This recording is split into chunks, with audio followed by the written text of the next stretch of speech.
Hello everyone, this is my car, Honda Civic Hatchback 2018, the 10th generation.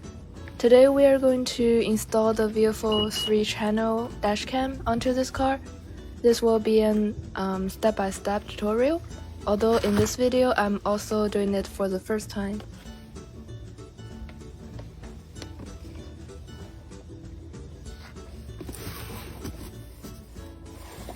We will be doing hardwiring in order to use the parking mode of this camera, which means the camera can also initiate recording even when the car is parked or not turned on.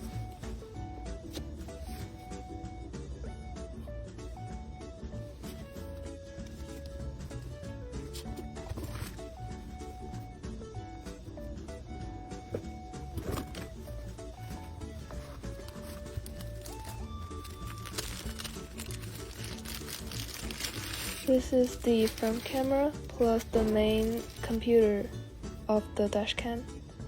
The red part is the 3M tape for mounting onto the glass. The right side is a lens, and then we have several input holes, 5 control buttons for LED lights. The lens is rotatable.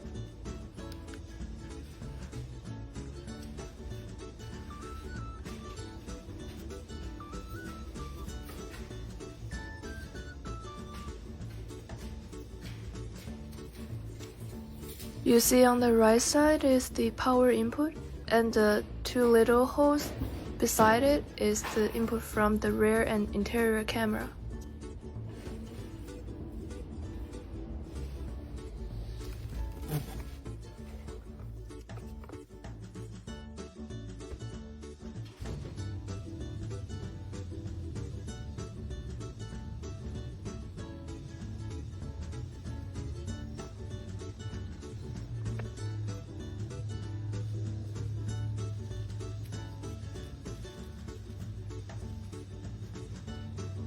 The interior camera, the 6 little lights around the lens are the infrared sensors.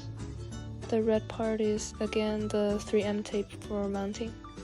This is also rotatable, by the way. And then we have the SIM card reader and some backup 3M tapes. We probably won't be using the tapes because the camera they already came with the mounting tapes.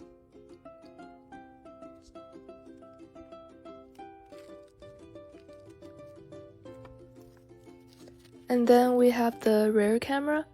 It looks exactly the same as the interior camera except that it does not have the infrared sensors. And then the polarizing lens filter, we will be installed it onto the lens of the front camera. The shorter cord is for connecting the front and interior camera. Those two will be fairly close on the front window. And this longer one will be connecting the front and rear camera. A Type-C cable. We won't be using it for installation.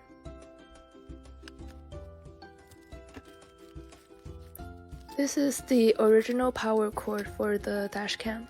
Goes to the 12-volt outlet of the car, but since we are using hard wiring, we will use the fuse box, so we won't be using this cord.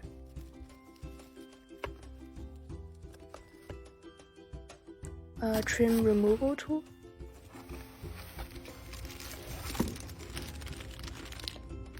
This package contains some useful gadgets for the hard wiring installation.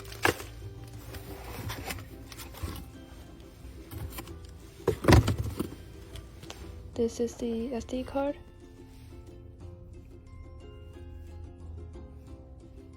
We will insert the SD card first.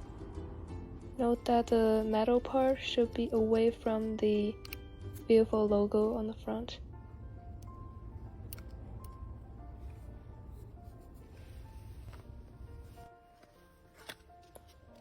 This is the VIOFO hardwiring kit, which only contains a power cord, connecting the front camera to the fuse box of the car.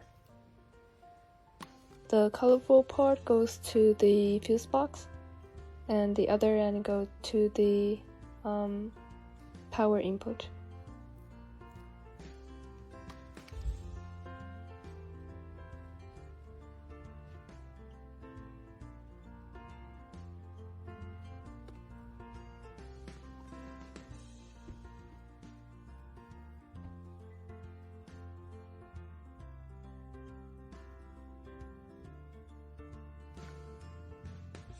The red line is the battery cord going to a constant power, black is ground, and yellow is ACC cord going to an ACC power in the fuse box.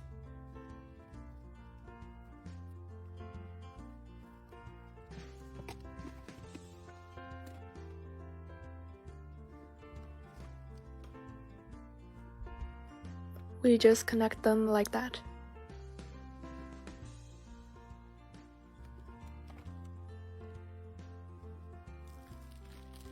These are the tools useful for hardwiring.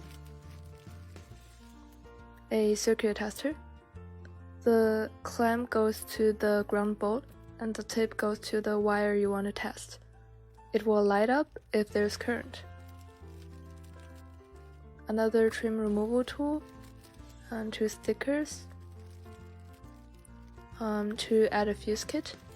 These will help us join the power cord with the original fuses in the fuse box very elegantly. The power cord goes to the blue part and the black plastic goes into the fuse box. And it comes with 2 new fuses. These should be the same type of your original fuses on your car. Let's first learn how to identify a constant and an ACC power source from the interior fuse box. The Honda interior fuse box does not have any lid on it, so it's pretty convenient for us. We first clamp to the ground bolt and then point the tip of the tester to the metal part of the fuses. Note that the car is not turned on right now, so any fuses that lights up is a constant power source.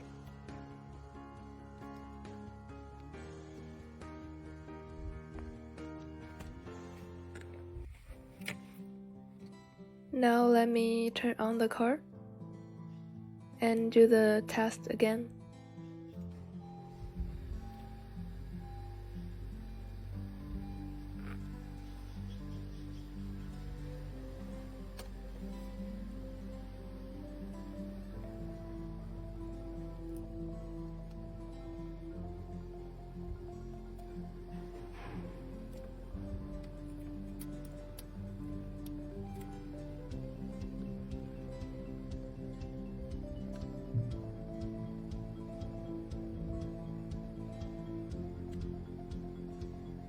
So originally the 5-volt fuse does not have power, and now it does, meaning that it's an ACC power source.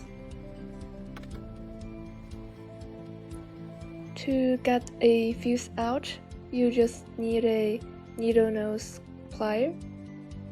You just clamp it and then pull.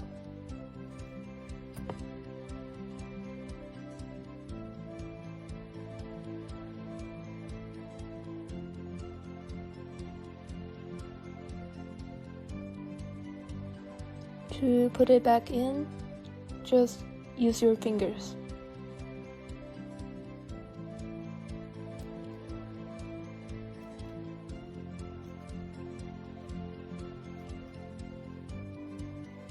Okay, so the next step is just to choose one fuse from the constant power sources and one from the ACC power sources. The table on the right explains the function of each fuse. Do not choose any one related to the safety function of your car, like the airbags or the brakes.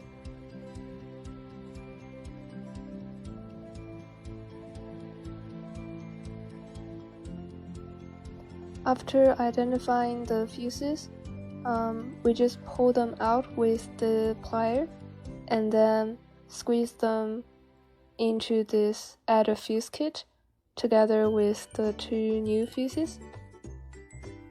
The old fuse should be on the left and the new fuse should be on the right. I had a hard time squeezing it in with my hand, so I had to use the hammer.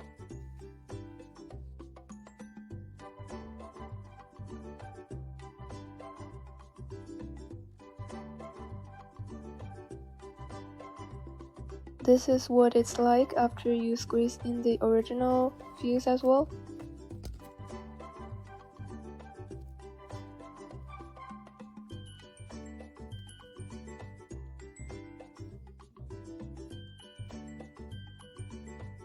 The next step is to connect the power cord with the add a fuse kit.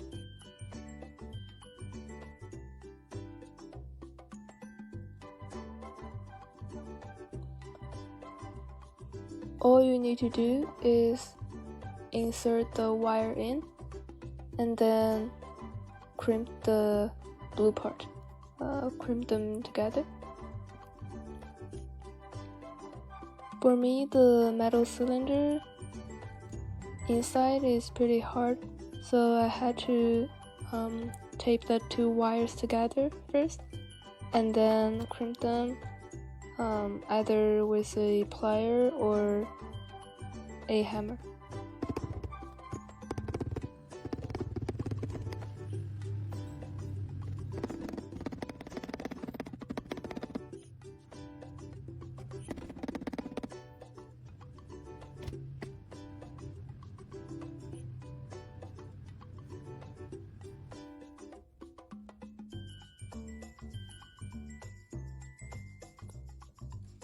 And then we do the same thing for the battery wire.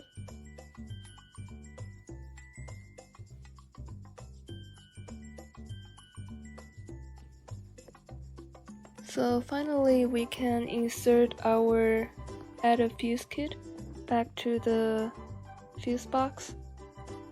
Still remember the red wire goes to the constant power source and the yellow one goes to the ACC power source.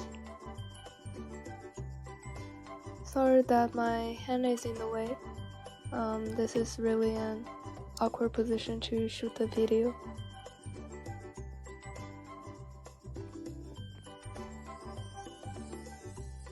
Make sure to squeeze tight to prevent it from falling out. I also added some tape to it afterwards, just to make it stronger.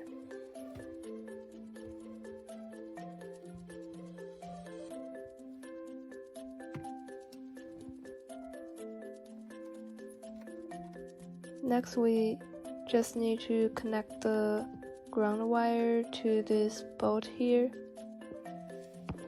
You just loosen it and then squeeze it in.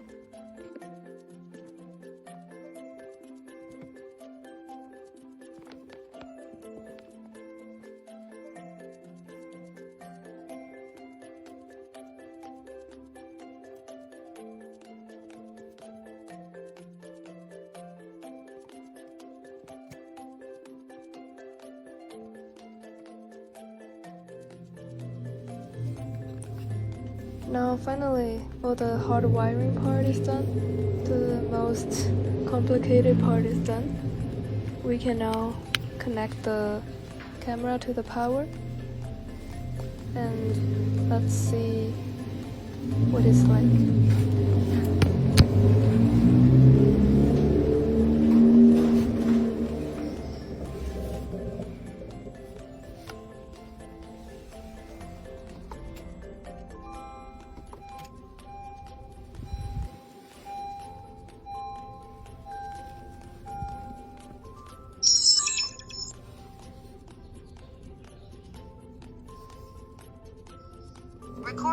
One channel started.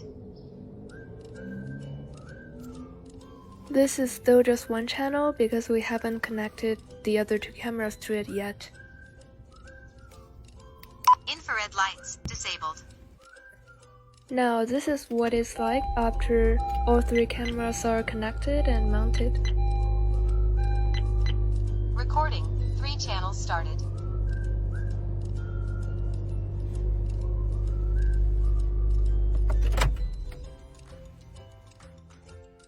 Parking recording started.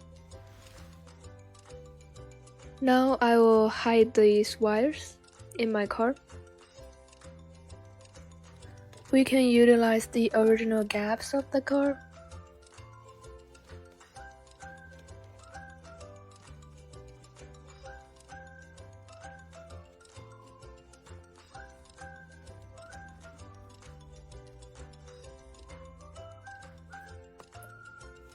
Now we have reached the airbag trim.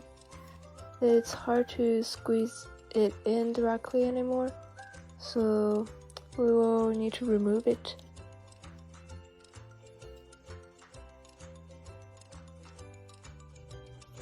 We can open the cap like this.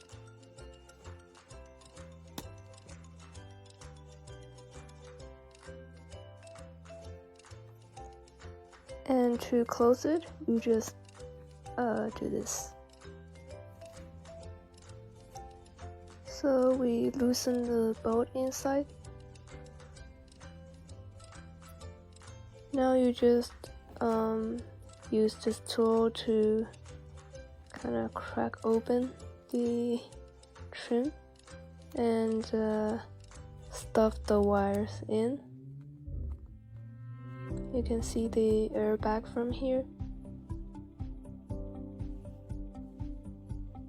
So now this is the final look of the power cord after being hidden.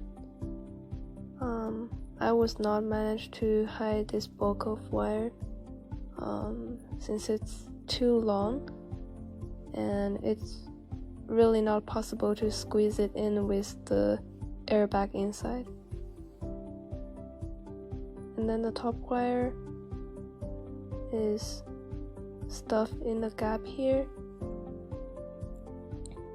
and then goes to the camera.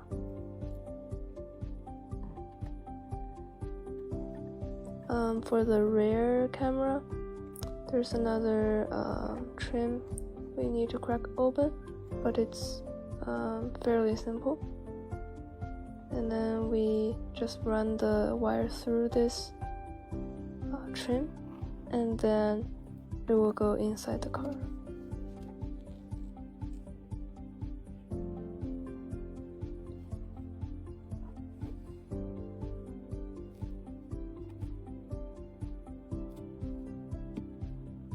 Since this wire is also pretty long, I'm making it go through a U-turn. It goes downward first, and then make a turn there, and then go back upward.